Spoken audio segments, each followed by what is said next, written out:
Hello, everyone. Welcome back to another episode of the Capes and Lunatics. It's me, Phil. Lilith is here, and we have another special guest, returning guest, Miss Erica Schultz. Hello, ma'am. How are you?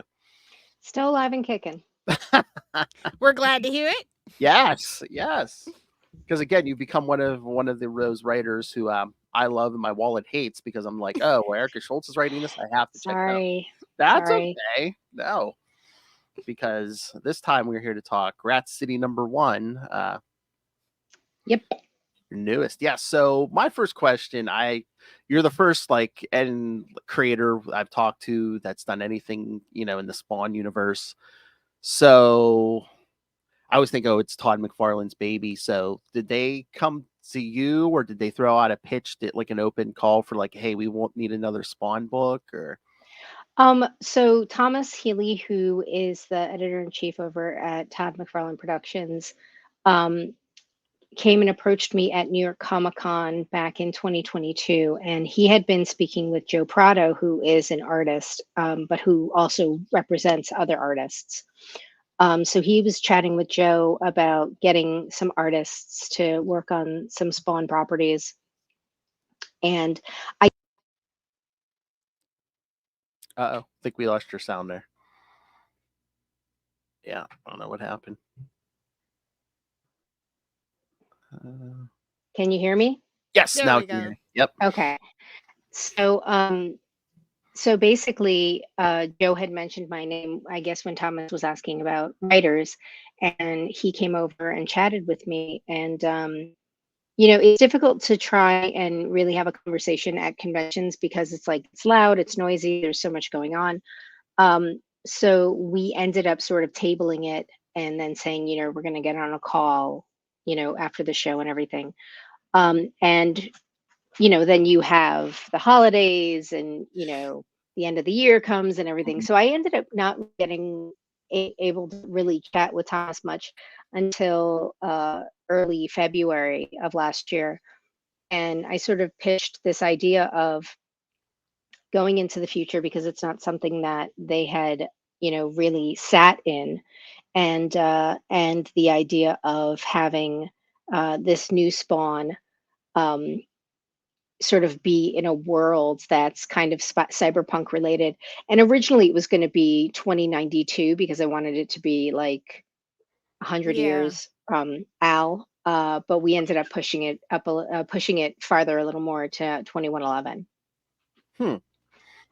So that was their wait. So was that your call? Did you say, or was that their call? But they wanted a futuristic book.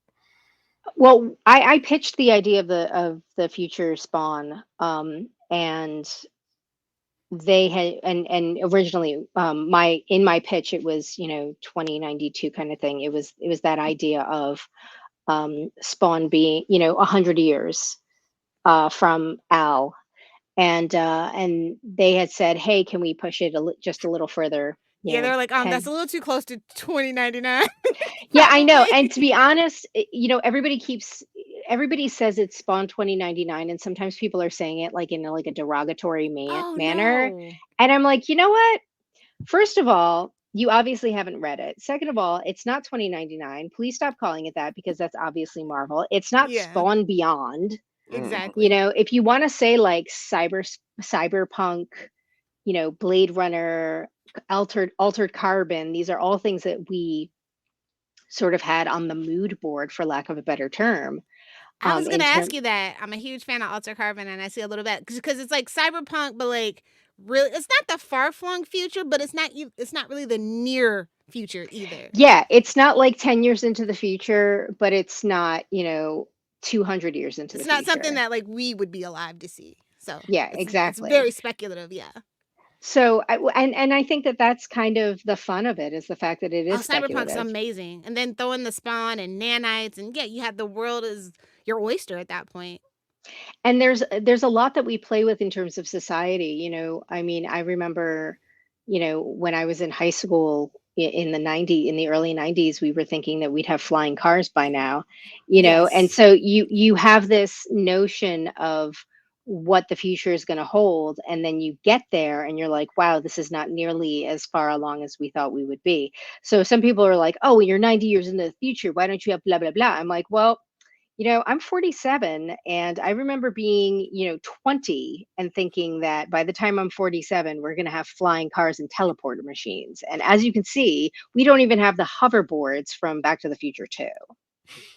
Don't So, remind me. Damn parents and their petitions. so I mean, so it's interesting how, you have these broad ideas of what the future is going to be like, and then when you get there, I mean, I'm not going to say you're disappointed, but at the same time, it's like expectation does not always, the reality does not always meet expectation. Well, you have to think this is a society that's at war too, so resources get devoted to that, not necessarily the betterment of society. Exactly. But I also like, I like the futuristic take, but also it's grounded. I mean, we do have like, well, unfortunately, themes that always seem, like they never change, like how we Yeah. treat our troops, and and our veterans, our amputees, yeah. I mean, I've spoken about this a lot on different podcasts. I mean, my father was a veteran of Vietnam, and my grandfathers were veterans of World War II. Two And totally different experiences. Yeah. completely, I mean, when my grandfathers came home, they literally got a parade. And when my father and other Lucky veterans of not to get Vietnam, spit on. Yeah. yeah, exactly. I mean, It's so sad. I remember my dad telling me a story about how when he got back, a friend of his was getting married, and his friend said, "Don't wear your uniform to my wedding." And and my father was a draftee. My father was Yeah. drafted into the army, and it was just kind of like, okay, I mean, there's a part of me that thinks like, well, I know what dad was saying in his head, because I know what dad would have said in his head. But yeah, I mean, so the war, they call it the conflicts in the Caucasus. They don't call it World War III, which is what it really is. Well, just like we have a war that Yeah. could possibly break out in World War III, and we're kind of downplaying it. So yeah, no, totally Yeah. realistic. So I mean, it's there's very much sort of this governmental PR, and it's not just the US government, or, I mean, there's this coalition The of UCN, yeah. the UCN, the United Coalition of Nations, which is basically the UN, but now the UN has its own forces. And so it's, on this particular team that we see on Peter's team, you have Reese, who's from Wales, you have Becker, who is from Germany, you have Garbi, who is from Algeria. He's North African and French. And you have Toro, who is Spanish. You have Sakura, who is who's Japanese. So you have all these people from different walks of life that are all soldiers, but all part of, and I'm putting it in air quotes, the good guys. You know what I mean? Yeah. And so they're all brought together, and they are part of the UCN, the United Coalition of Nations, and these sort of special elite forces that are dropped in. And I mean, and think of it kind of like SEAL Team 6, That's but exactly, yeah. yeah, but instead of it being just the United States Navy, this is something that many world leaders are sort of complicit in. So it's not just, I know some people have like, oh, here's another book shitting on the US government. I'm like, no, I shit on all The world governments. government, yeah. Yeah, I shit on a lot of governments in this book, you know. So you have an interest in political science, or you just watch a lot of news, or well, you come from a family with veterans, so do I. So it's kind of like kind of ingrained in you to like kind of be up on politics, and that kind of shapes your worldview, and you have a little bit more of a behind the scenes look than the typical civilian. Yeah, I mean, I've had plenty of friends in the service. I have friends who've gone 20 years. I have friends that, washed out in boot camp, I had a 6-year enlistment with the Navy, but before I was actually going to ship out, because I had signed my enlistment a year before I graduated college. And I said, so it was like the day after graduation, I was going to ship out. But in that time, they decided to do a deep dive on my medical records. And they're like, you have terrible knees and a heart murmur. So no, thank you. Mind you, that was 1998. Had it been 2002, yeah, a couple more years, they would have taken any warm body. But yeah, I mean, so I had wanted to serve. I had wanted to be in the Navy, and Was I your unfortunately grandfather in the Navy or? no, everybody was in the Army. So my Oh my grandfather's. God! I You're lucky know, you did I it. know, I know. I That remember football game would have been awful. I remember sitting at the dining room table with one of my grandfathers, with the one grandfather who was still alive, and I remember telling him that I had signed my enlistment papers and that I was going to go into the Navy after I graduated, because I had wanted to go into the service after high school, and my mother said, "No, you have to go to college first." So I was like, "All right, fine. I will go to college first." I went to college, and then the summer after my junior year, I saw a recruiter and I said, I have one more year. And I took all the tests and, and then I signed my papers. And then it was like, all right, we're going to get your ass in a year kind of thing. And it didn't work out. But yeah, I remember my grandfather sitting there at the table when I told him, and he was just like, okay, all right.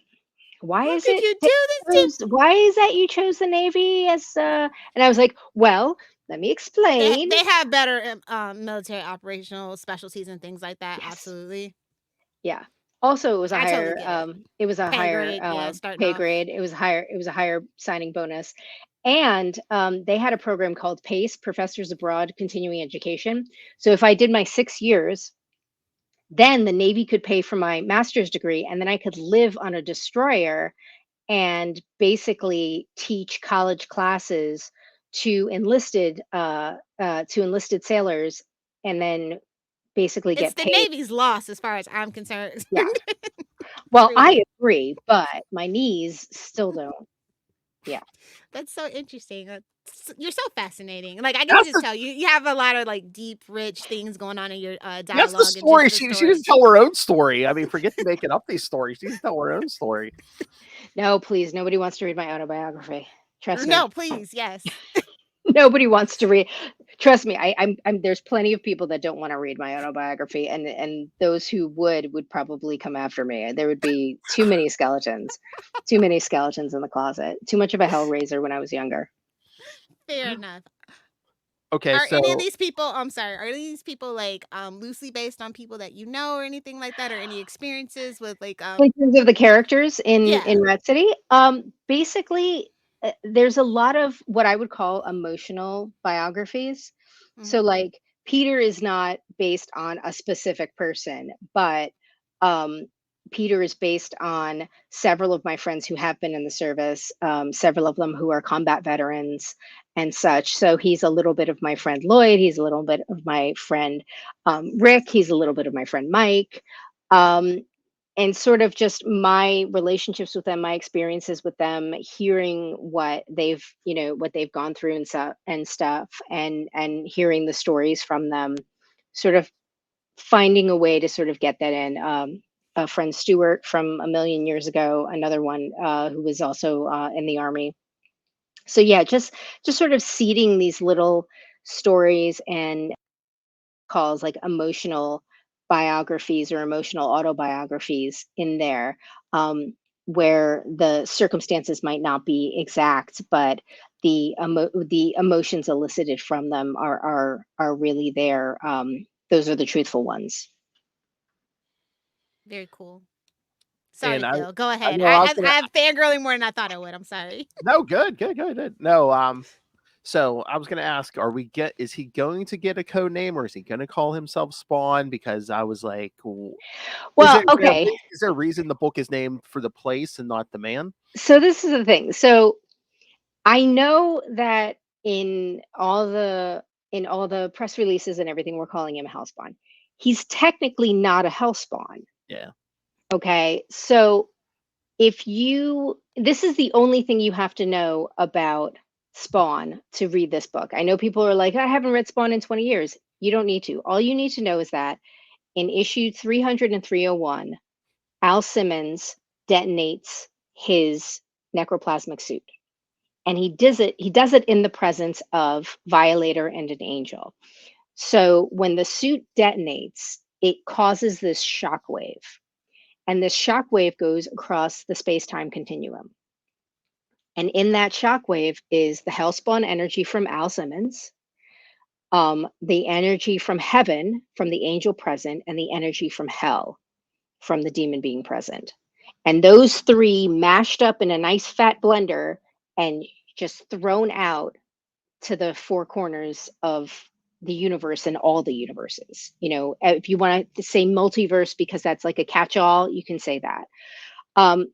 So what happens is in the story, there's this huge blackout. You see this giant sort of shockwave come across New York City, and it causes this huge blackout.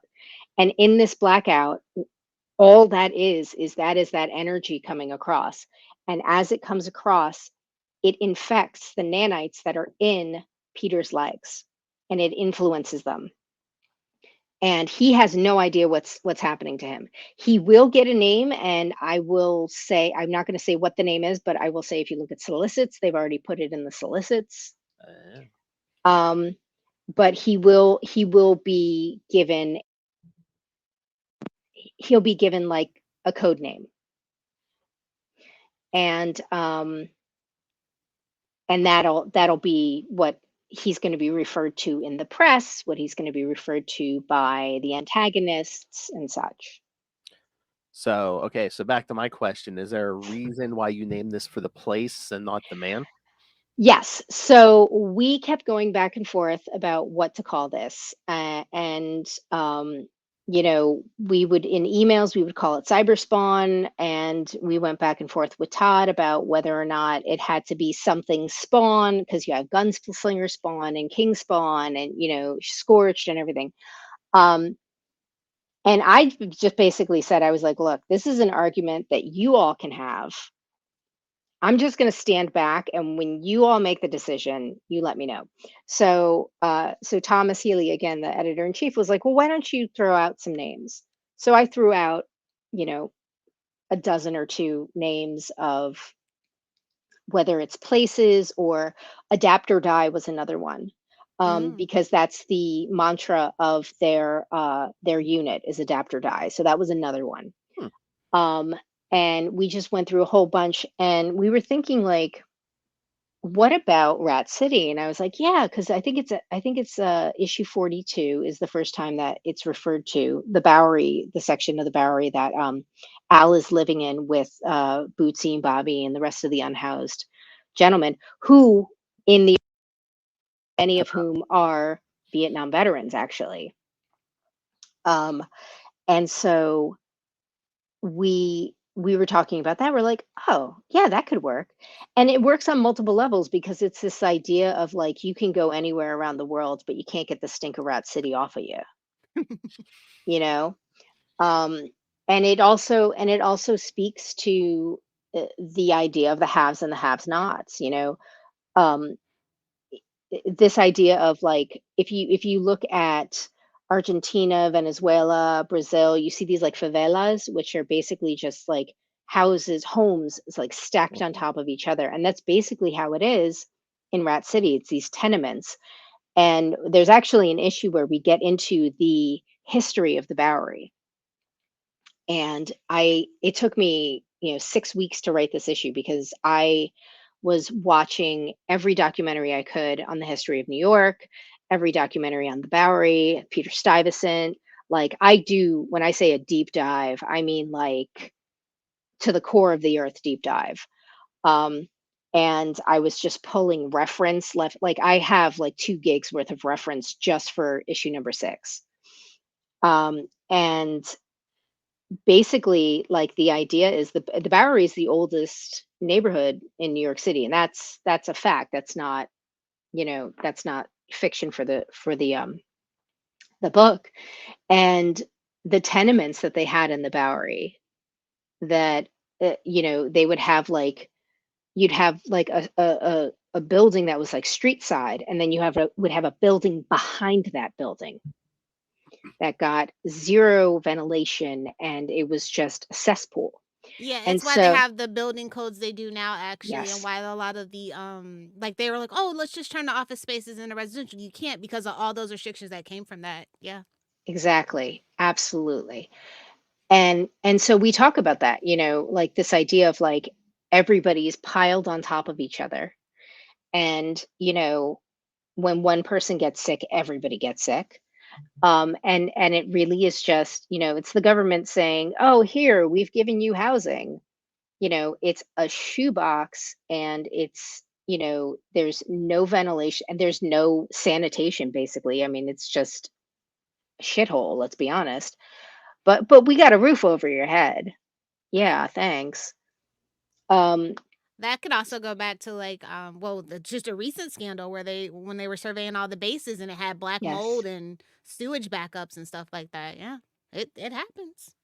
It absolutely does. And also some of the, if you go to the affordable housing, and I put it again in air quotes, affordable housing, in New York, there are places that, like Section 8 housing, there are places that it's like, okay, you have Section 8 housing, but you have black molds, you have a hole, like you're staring up at the tenant above you because there's a giant hole in your ceiling, that kind of thing.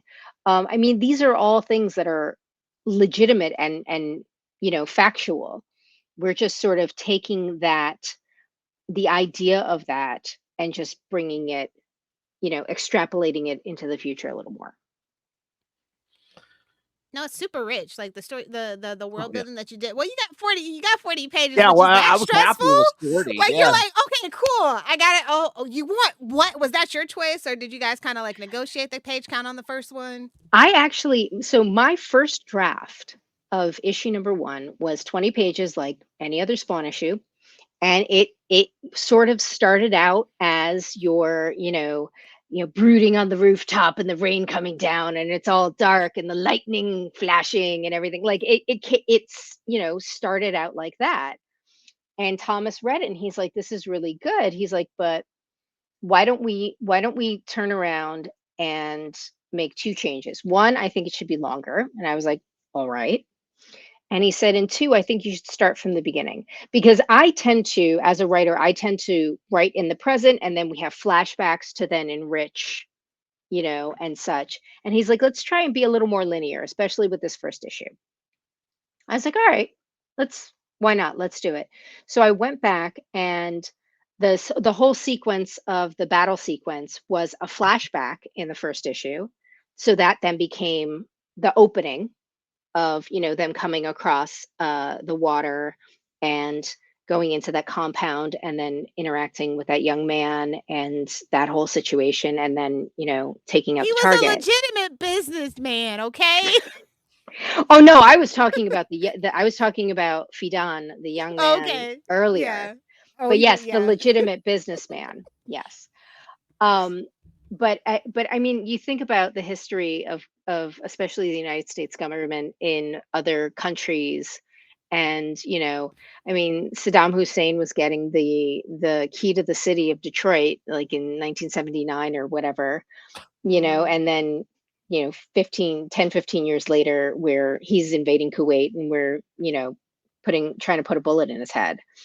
So this guy might have been a legitimate businessman on Tuesday, but it's Thursday. Exactly, and times change, Yeah. So yeah, well, that's the other thing. I mean, forget all these powers and everything. Well, the real superpower. How does Todd keep his books at like $2.99? Even this 40 pages for $3.99. How does he do that? I have no idea. It's Canadian magic. Don't ask questions. I don't know. It might have something to do with the exchange rate from Canada. I don't know. I am one of those, like, I will not. I won't. Maybe blinders he doesn't on. Know. Whatever. I don't want to know. Like, I don't want to know. But I mean, I think I think one of the things that has made Spawn enduring, aside from like the rich history of the character and like the world that the character lives in, is, I think, this idea that he acknowledges that their prices are going up and it's crazy, and that fans go to the shop can only have so much amount of money to spend. Like, I absolutely agree with that 100%. And the fact that we did, I think it was a 350, I think was something like 50 pages, and it was like $4.99. Yeah. That's ridiculous. But it's you know, like Lilith said, it is Canadian magic, and I am not gonna mess with that juju. You know, like let it be, let it be. Oh, we're not Can complaining. I ask a question? Is it are his rates still as competitive as the big two, or yes, better? Okay. I know. yes. I've heard he treats, you know, Todd is Todd. I will say this, that some companies, and I'm honestly, we're not asking to name names. No, I'm not asking names. I'm not giving names. I'm just saying, like, this is not specific to any one company, because I've worked with a bunch of companies. Some companies are more corporate in the sense that they are run by business people versus by creative people. Yeah, exactly. And I think the fact that Todd, being a creative and a creator himself, and having been the work for hire route, I think that he brings a knowledge to that versus somebody who's just all business and is just looking at numbers. Do you know what I mean? On like a spreadsheet. Todd brings the experience of work for hire and having done, you know, the Marvel grind and such. So I think that because of that, that influences, and that helps him make his decisions. I'm very happy with, you know, the work that I've done, and I'm very happy with the way I've been treated by everybody at TMP, like between Todd and Thomas and Yvette and Shannon and Bon, like everybody has been incredibly just really cool and welcoming. And last year at New York Comic Con, there were a bunch of people that came over because we had a big panel, and they were announcing a bunch of stuff. And it was me and Jonathan Glapian and Daniel Enriquez and Rory McConville and Liam Sharp, and we were all on this panel with, you know, Thomas Healy and Yvette Arteaga and Shannon Bailey and everybody. And it was just like everybody was just so chill and so cool. And a bunch of us were tabling. You know, we had tables at New York Comic Con, and Artist Alley, Danielle, and Jonathan, I know, did. I think Liam did as well, and I did. And you know, they would just come by like randomly, hey, what's going on? Like, how's it going? And just, you know, shoot the shit. And it was great. It was just so relaxing and chill, and I didn't feel like I had to be like, oh, I've got this like major meeting or anything like that. No, it's just like everything was just sort of relaxed. And it's, yes, it is a corporate thing, and yes, they run a business, but it's not the same of like the they bean have a counter. different perspective. Yeah, exactly. The culture of it is very different, because everybody there has a creative background, and everybody there has this idea of like, yes, we're making a business, we're making a product that has to sell, and that's good, but we also don't have to treat everybody like they're like a cog in this whole thing. We can treat people like human beings. And that's just been like amazing. So good to hear. yeah. And also, I mean, Todd has the merchandising and everything. Did you put it in like a contract or something that you get the first action figure? I would. I cannot discuss contractual details. All I will say is that I will happily take a Peter Karen action figure. I will happily put it behind me. I hope it's the 12-inch and not the 7-inch. It needs the 12-inch figure. I'm sorry, it does. No, well, a bunch of people have already said, like, I'm putting my order in now. I'm like, if you know something that I don't know anything about anything being in, and I'm not bullshitting you. Like, I genuinely don't know if there's any merchandise in production. I made a joke and I was like, I want a piece of all the bed sheets and underoos. You know, so I don't know if they're putting a figure in production. If they are, I wouldn't know whether it was a 7-inch, a 12-inch, a 3-inch. I'm just manifesting. Play set. Don't mind me. It's the secret. Just put it out there. Just put it all out there. Exactly. Yeah. Or if you play your cards right, a figure and a statue. Oh. Who knows? I don't know. I got to finish issue number 8. I got to finish the script for number 8, and then I will. Then I'll be able to take a deep breath. So. Oh wait, so that was my other question. Is this a limited series, or is it an ongoing? Because I know with some of the new titles, I thought they were saying some were ongoing, some were limited. I was told that I have to do a minimum of 30. Oh, Oh, nice. okay. Yes. That's what I was told. We want a minimum of 30 from you. And I was Nice. like, that's a lot of work. Oh.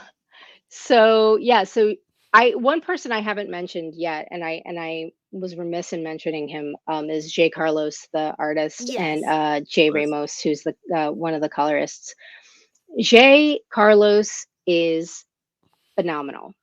Not only is he like the fastest artist I have ever worked with, in the sense that like I'm telling him to slow down. I'm like, dude, I'm supposed to be two scripts ahead of you, and I'm already only 1.5 scripts ahead of you. Slow down. Like I cannot type that fast. Not only that, but he, like, when I say that this is a collaborative process, it is truly a collaborative process. I write a script, I give to Jay. Jay interprets it, and it's like he sees what I was thinking and then makes it even better. And then I'm also doing the lettering on the book, so when I get the pages back, I'm just looking and I'm like, you know what? I don't even need this dialogue because the art says it all. Or let's move this here, move that there.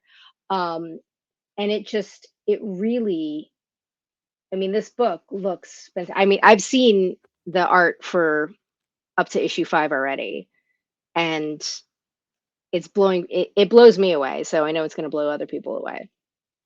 I don't know if you can speak to this, but I did notice a lot of use of like the purples, the pinks, and like the electric blues, very cyberpunk. Was that very intentional, or did that just evolve naturally? Oh no, that was very intentional. Very Yeah. cool, yeah. Part of the, like I was saying before, like the mood board that we kind of had was, it was like Fifth Element. What's the video game, Cyberpunk Oh, Cyberpunk 2077? 2077, yeah. Yeah. Altered Carbon, Blade Runner, and what was the other thing? A lot of Sid Mead's work, and Sid Mead was an architectural designer and art and illustrator who did a lot of the concept work for like Blade Runner and things like that. So that was kind of like our digital mood board, when thinking about it, and when pulling sort of pieces of like, what is it? Are we gonna, a little bit of this, a little bit of that? Let's take that and like twist it a little, kind of. And Jay just really just jumped on everything and just kicked ass. I mean, he's It really gives a been kicking neon ass. noir feel. I really dig Yeah. it. Yeah. And I mean, from the beginning, we were trying to say like, this is a Spawn book that feels like a Spawn book, but other times doesn't. Because I know that that when you say Spawn, some people are polarized by it and they're like, I'm never reading Spawn. Okay, you don't have to read it. But there are people who have said to me, like, you're making me pick up a Spawn book. I'm like, I'm not making you do anything. But if you happen to pick up this book, I think that it's, and that was a main thing that Todd really wanted to do, is he wanted there to be a jumping on point and a gateway. So like, if all you need to know is that heaven, hell, and demon energy was thrown across the universe, and now this is the world we live in, you don't have to read 350 issues of Spawn. I mean, some of us have. Yeah. Oh, yeah. But you don't have to read 350 issues of Spawn. So is that exciting, or is that nerve-wracking, or? Oh, it's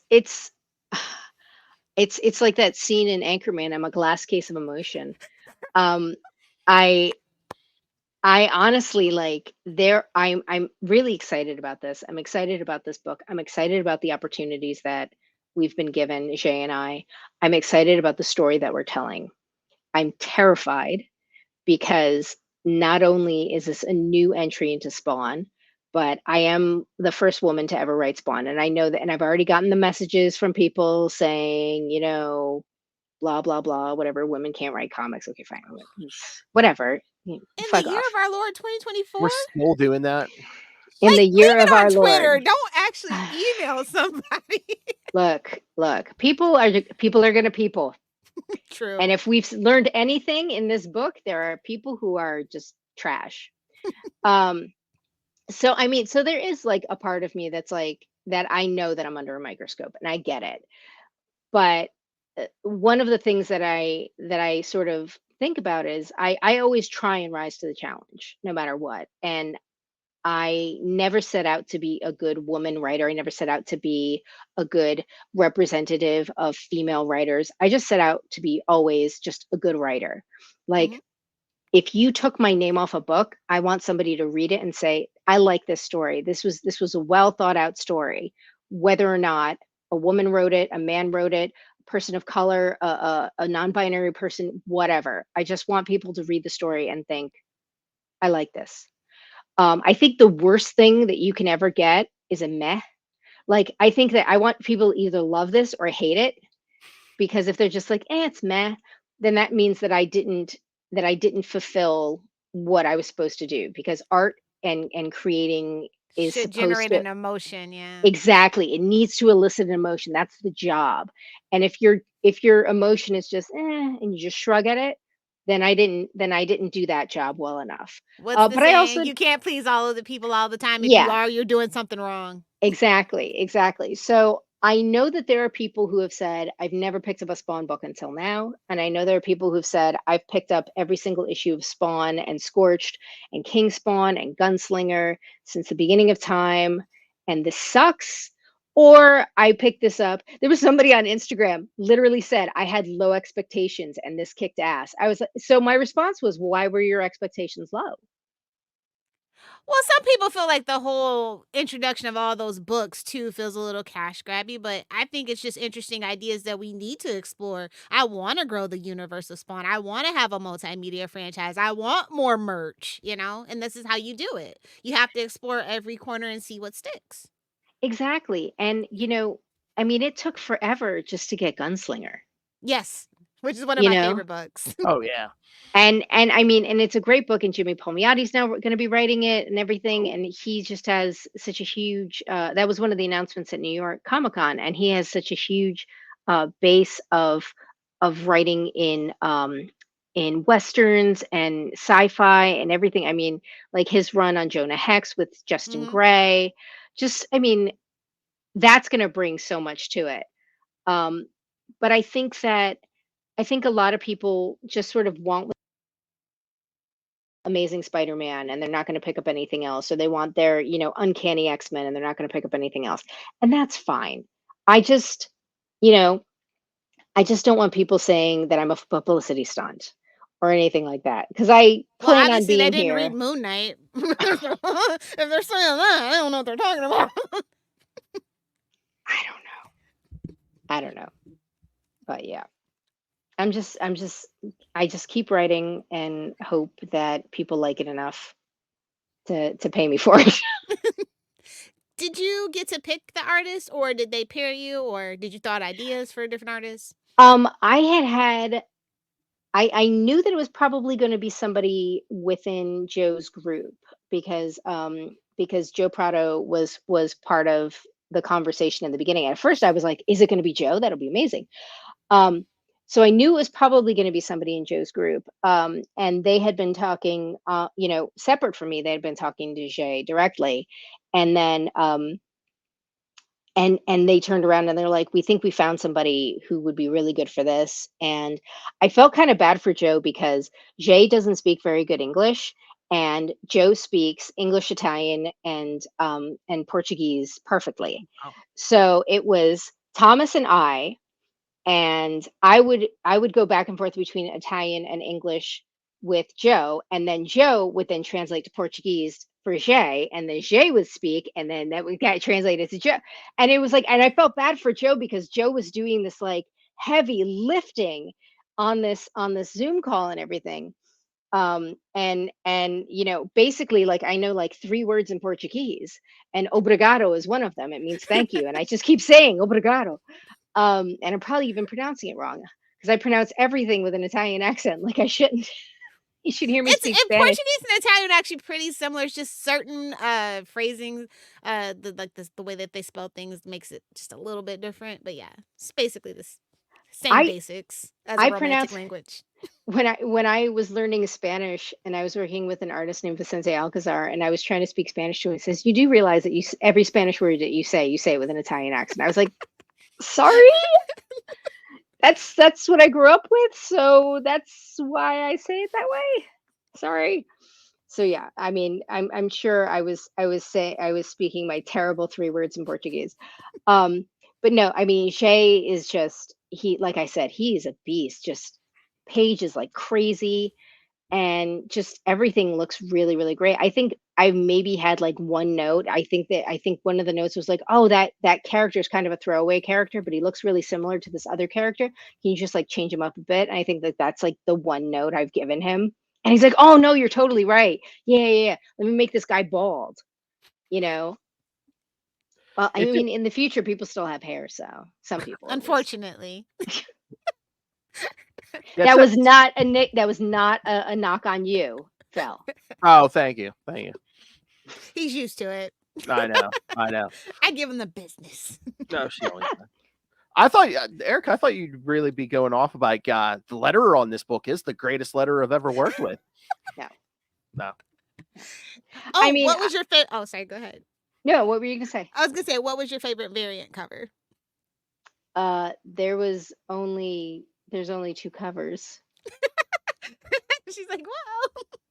I'm like, there's literally well, there's the black and white plain one, the blank one. Yeah, these are the 2 covers. So I thought there was another one with the looks like with the cape. There's a second printing cover. Yeah, that's the one I think I'm thinking of. That's the one that you have as your avatar. Yeah, that is the first issue, but it's the second printing. So what's in the stores right now are these 2. And I have a couple of these rather because I can't tell my left from my right. So I have a couple of these, and I'm gonna. I haven't, I used to work at a studio and haven't picked up a pencil to draw in like 5 years, but I'm gonna try and do maybe like a quick tiny head sketch or something and do like a remark or something. Cool. Yeah. You're gonna put those when next time you go to a con, or just for you? I honestly, I don't know. I might put 1 or 2. If I do one and it looks like terrible, then no one will ever see it. I will burn it in the backyard in the barbecue. If I do 1 or 2 and they look pretty decent, I might put them up on my site or take them to a con. But yeah, I mean, I'm not planning on doing anything fancy. I'm doing like quick line art, ink drawing, maybe. To maybe do like 2 or 3, put them up for auction, and then like maybe give the money to like a veterans charity or something. That would actually be a really good idea. I'm actually writing that down. So, because I have my handy dandy notebook with me. Ah. So the orders for this must have been good if they were already doing a second printing, right? Yeah, I mean, when FOC, I don't know how exactly it works. I know that after FOC, so FOC is usually on a Sunday or Monday. The next day or 2 is when they sort of aggregate all the numbers. And they gave us some pretty good numbers from FOC. I was like, okay, great. And then it was a couple of weeks later, I want to say like 1 or 2 weeks later, they're like, oh, it's going to a second printing. So I don't know if that means that even after FOC, there were more orders. I don't really know how that works. For anybody that doesn't know, that's final order cutoff. Yeah, so I'm sorry. Yes, okay. Final order cutoff. Because Image goes through Lunar. Even though you see them in previews, they go through Lunar. So I really don't know how that works out. But I mean, we sold well enough to do a second printing, and I'm very excited about that. I mean, the fact that enough people bought the book just in general, I thought was really cool. Somebody posted, I don't know whether it was on Instagram or on Twitter, when I said, oh, there's a second printing coming out. Someone was like, oh, people just bought it because they were curious. I was like, you still bought it. That's the point. It's a number 1. That's the point. Yeah, exactly. You missed it. Whoosh. Like, hello? Honestly, like, I don't think some people think when they put the words on the screen. No. I don't think they're actually thinking, but whatever, I'm not going to judge too much. I'll do it for you. No worries. That's at Lilith Hellfire. Half those people can't even look at their spelling. So yeah, there's nothing. I mean, they can pay for the edit button, for goodness sakes now. No. So in the Mean something. No, I'm just kidding. Sorry. Sorry. In the notebook, is there a list of is he gonna have like a bunch of futuristic gadgets or I'm trying to think what I can say. Oh. I will say this. That Jay has designed different types of configurations. Oh. I can say that because I want. What is it? Is it 4 or 5? In issue 5, possibly 6, there is a different configuration. Because remember, these are nanites. Yes. So they can change shape, and they can. I think of it as the best way to describe it as is the last Iron Man suit, where it would move and do all. Yeah. So these are nanites, so it can do stuff like that. But were you tempted to do some quantum entanglement? It's funny that real sci-fi. It's funny that you said that, because when we were first discussing with Thomas, he said something about sending Peter back in time. And I was like, well, yeah, we can send him back in time, to work with Al, or even go all the way back to Gunslinger, or, medieval or whatever. I was like, but I think we kind of want to live in this time period, in this world a little bit first.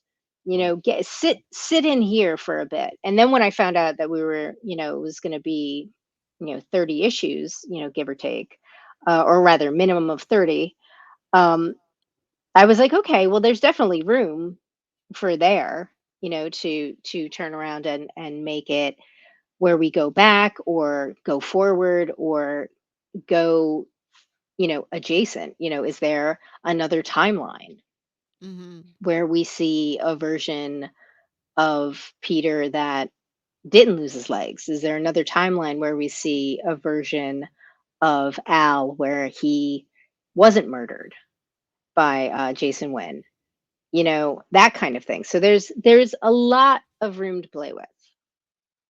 Yeah, I hope we don't go anywhere too soon, because I really enjoyed this world. Like I said, 40 pages was a lot, and I was just like, oh man, I got to the end, and I'm like, wait, I still want more. Yeah, there's definitely, notice it was 40 pages. We're definitely sticking around in this universe at least up until 18, probably up until, be a little beyond that, because there's still stories in this world that Shay and I want to tell, and we have arcs, figured out. If we do go 30, that last arc is pretty open ended right now. So I think that would be 24 to 30. So that one is pretty open ended. So if we were going to say, hey, let's throw him back in time, or move to another timeline or something, that might be that one. So, but I mean, things can change. Who knows? I could just see some big event where all the Spawn books cross over. That's what I was going to say. She probably can't talk about it. Yeah. She can't talk about it, but I totally see it. I feel it in my bones, and I'm so I am not lying when I tell you I honestly do not know.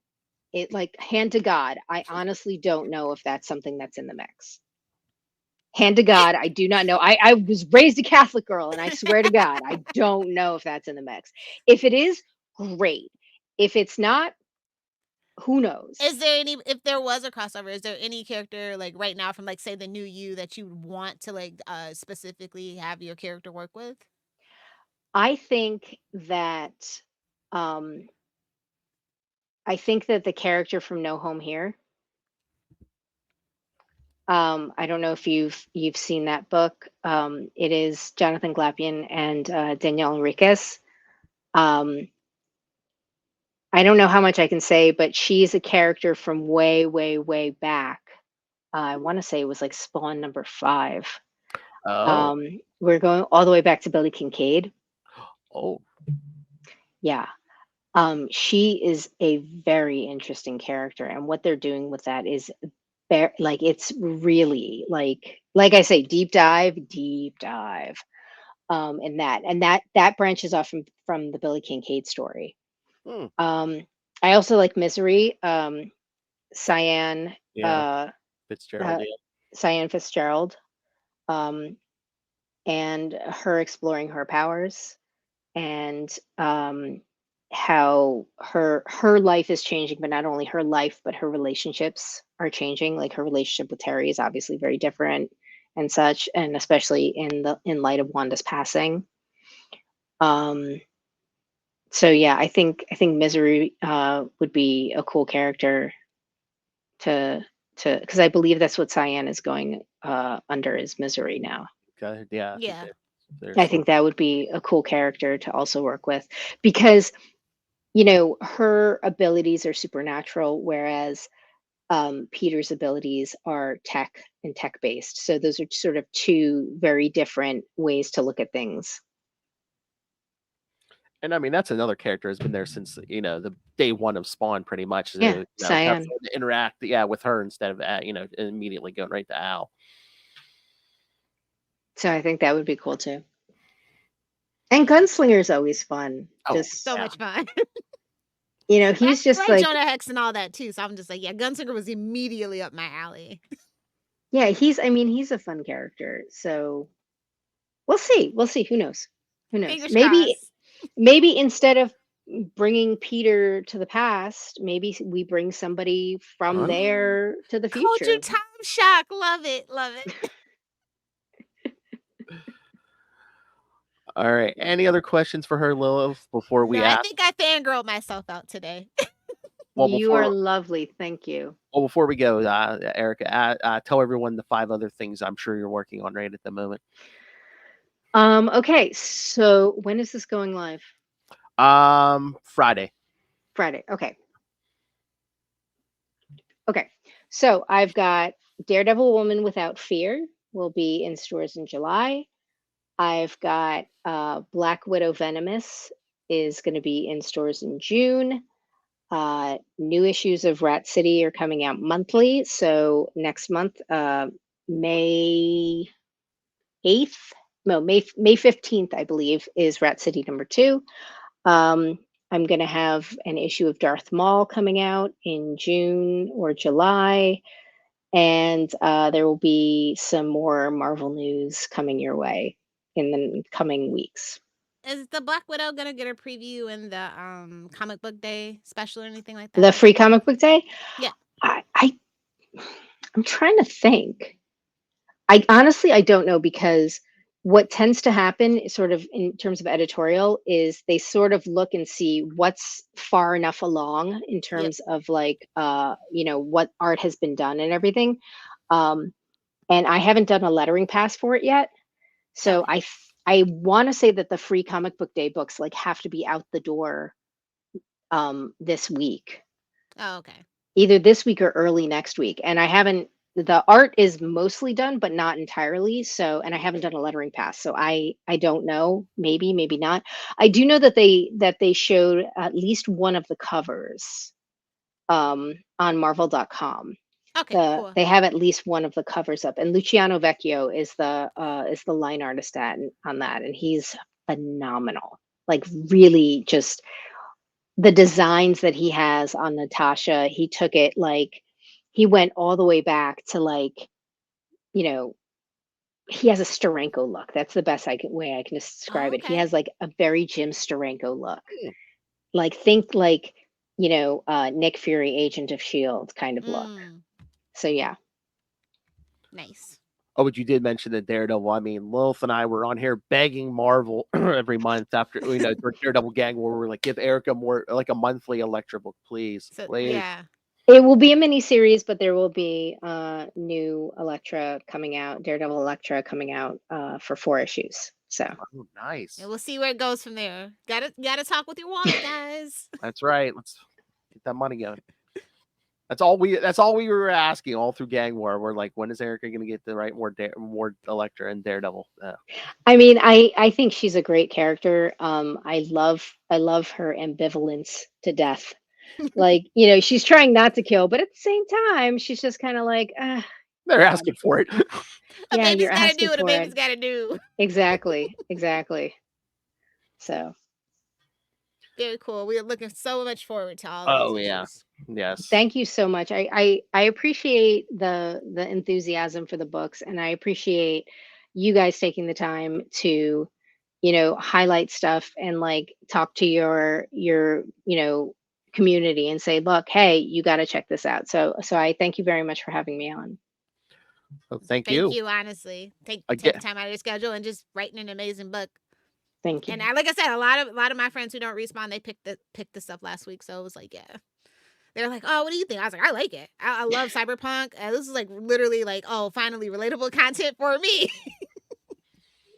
Yeah, I hope that people who haven't thought about picking up Spawn in the past might give this a try. It's working. I've heard a lot of people on various social media say, yeah, I mean, I picked it up and I was like, a Spawn, but it's named Rat City. See what this is about. Awesome. Thank you. I might be getting my 11-year-old into it. He was like, he saw my schedule. He's like, what's Rat City? So I was explaining to him about it. So I think I was Rat City's just a cool name too. Oh yeah. I had to explain the whole Spawn history. He was like, what's Rat City? So He has to go through 351 issues. Yeah. It's like, no, you don't have to. I'm like, Erica's crafted this perfectly, so you don't have to. Serious. Exactly. All right, should we get the drop, Lilith? Yes. All right. Erica, can you please say, this is Erica Schultz, and you're listening to the Capes and Lunatics podcast? Hi, this is Erica Schultz, and you're listening to the Capes and Lunatics podcast. Yes. Thank you, ma'am. Perfect. Thank you so much. You're very welcome. All right. We'll let you get back to work since you are chained to your desk doing 5 different projects. Technically 7 right now, but yeah. She can only talk about 5 right now. I can only talk about 5, but technically 7. Yeah. I'm going to pull my hair out. I'm actually going to go finish dinner, but thank you very much. Be well, everybody. Stay safe, and we'll chat soon. Yes. Thank you, ma'am. Take care. Bye. Bye. Another great interview, if I don't say so myself, Phil. I heard the greatest interview of all time. Who did it? We did. Oh yeah, when I talked to her before, I was like, oh yeah, I'm like, you have to talk to her. She is super interesting, super talented. Yeah. Great. Like I said, she's another name on the list where I'm like, crap. Now, she has a new book out. I have to try it because, Your guy's just like, okay, you barely have room on the sheet here anymore, Phil, but okay. That should be the list instead of books. Be like, okay, if Erica Schultz writes anything, I put it on my list. Yeah, basically. All right. So, but if anyone else would like to come on, any creators, and talk about, we're really starting to be a creators podcast here. I don't mind it. I would talk to creators every week. And again, I don't care if you work for the big 2. I don't care if you work for Image. I don't care if you got a Kickstarter comic. I don't care if you work on Archie comics. Exactly. Says Lilith. Oh, true. Yes. I know. Hey, throw me some Archie names. I'm not that familiar. Well, Mark Waid, obviously. Oh, well, yeah. Obviously, that's my favorite Archie writer. Obviously, I know. We got to pick and choose your Mark Waid. He's another busy one. Yeah, I know. All right, so send us your thoughts. Again, if you're a creator, hit me up. We're fun. We don't bite most of the time. No, yeah, no. Again, all the feedback I get, everyone loves Lilith. I'm just here. All right, so. Send us your thoughts. And again, if you're a creator, hit me up, CapesandLunatics@gmail.com, or call the voicemail 614-382-2737. That's 614-38-CAPES. And again, you can check out episodes, social media, merchandise. We have new merchandise. We have Cash App. Come on, our lovely Vanna White, stand up. Tell me you have it on. Hell. There we go. There we go. Yeah, I've been wearing at least one of them because there's at least 3. There's 3 new logos, kids. So gotta collect them all. That's right. That's right, Ray. All right, so yes, and we have a Cash App link. We have a Patreon where, again, if you think Lilith is wacky here, check out our Patreon. We're talking WWE for April, but it's not what you thinking. No. Hear all of those thoughts on the rock. And Vince McMahon. Oh, yeah. The whole McMahon family, actually. It's pretty interesting. The whole organization. So, so find it all at tubespace.io/Capes and Lunatics Podcast Network. That's tubespace.io/Capes and Lunatics Podcast Network. All right, you want to plug anything, Lil? All one word. Ample sick. Oh, I got the puppet ready. Okay. No, find me on Facebook. I've got my phone out of quarantine, so I'm Granny on the Facebook. All right. Or try to find my TikTok. Good luck. All right. He's like, send me the link if you do. Yes, please. If you want to share that with me. All right. Thank you, everyone. Thank you, Erica Schultz, once again, for sharing her busy time, because, again, she's literally working on 7 things at once. All right. For another week, we have been your Capes. Episode Lunatics. Actually, you should just take the S off next time. I'm the only lunatic here. F in the chat for Charlie. Oh my God, that's me. Every time we do an interview now, I should be like, are you a Cape or are you a lunatic? Yes, exactly.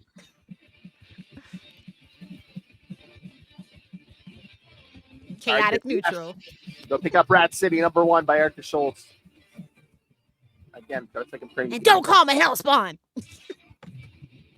It's the deviant.